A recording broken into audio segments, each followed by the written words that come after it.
For about a century, San Diegans have been buying their energy from the same place, San Diego Gas and Electric. But in January, a 50-year-old agreement will expire and the city needs to decide what to do.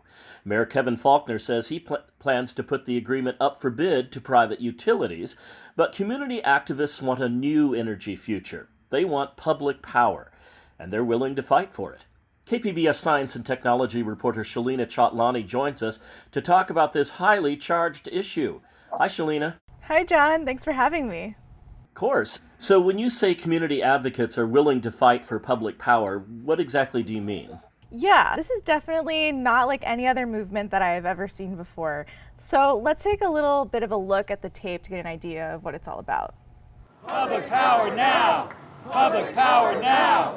So as you can see, people are lined on the stairs of the tall brown skyscraper at 101 Ash Street downtown. So for a little bit of background, the skyscraper has gained lots of headlines for costing the city hundreds of millions of dollars, but now it turns out it's filled with asbestos and it remains empty. So activists came here because they say this building is a gigantic waste of money. Also, paying the highest electricity rates in the state is also a gigantic waste of money. What they mean by fighting for public power is that they are going to work with council members to make sure that they can ask for a city-owned utility, and if that doesn't pan out, then they'll continue to build community support for it. So what exactly is public power, and more specifically, why do they want it? So public power means the city owns the utility and runs it like a nonprofit rather than a multi-billion-dollar corporation.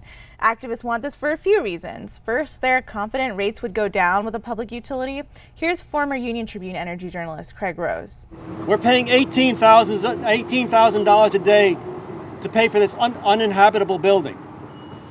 The current franchise to SDG&E is delivering $1 million a day in profits, 50 times larger. Rose explains San Diego Gas and Electric customers pay the highest rates in the state, while cities that own their own public utilities, like the one in Sacramento, pay among the lowest rates in the state. Activists also say there's another really big reason here. San Diego has very ambitious climate change goals. They say that would be easier under a public-owned utility. Public power means the city would have to buy SDG&E's infrastructure. I guess municipalization is not an easy thing, right? In order to municipalize, you have to take over the utility's existing poles and wires. And you can't just take them over, you have to pay for them. And that can cost billions of dollars. So we know what the activists think and maybe what some of them have been willing to do, but what about city leadership? Well, Mayor Kevin Faulconer has made it very clear that he wants a new deal with a private utility, most likely that deal being with San Diego Gas and Electric, the current utility that holds the franchise agreement. And some other high-profile city leaders have said city administration hasn't proven competent enough to handle such an undertaking of running its own utility. Here's what council member and mayoral candidate Barbara Bree had to say about that. It is not free to take over those transmission lines. We have to issue billions of dollars worth of bonds and pay that money back. So that's an operating cost. Second, have no confidence in the city to operate anything. So bottom line, if the city wants to take this leap, it will cost taxpayers anywhere between $2 to just under $5 billion.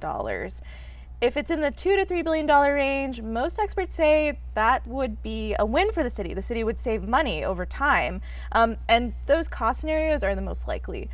But if it ends up being on the range of $5 billion or even more, it's not a good deal. So Mayor Kevin Faulconer has made his position clear that he's considering that it will probably be more in the $5 billion range and is moving ahead with an auction to take bids from private utilities that want to take up the franchise agreement. Now, on the other hand, activists that say that they don't want a private utility say they're not going to give up the fight. They're going to push for council members not to vote on any agreement that comes up and hope to gain municipal utility in 3 to 7 years. Okay, I've been speaking to KPBS science and technology reporter Shalina Chatlani. Shalina, a lot of information. Thank you so much for the explainer. Thanks for having me, John.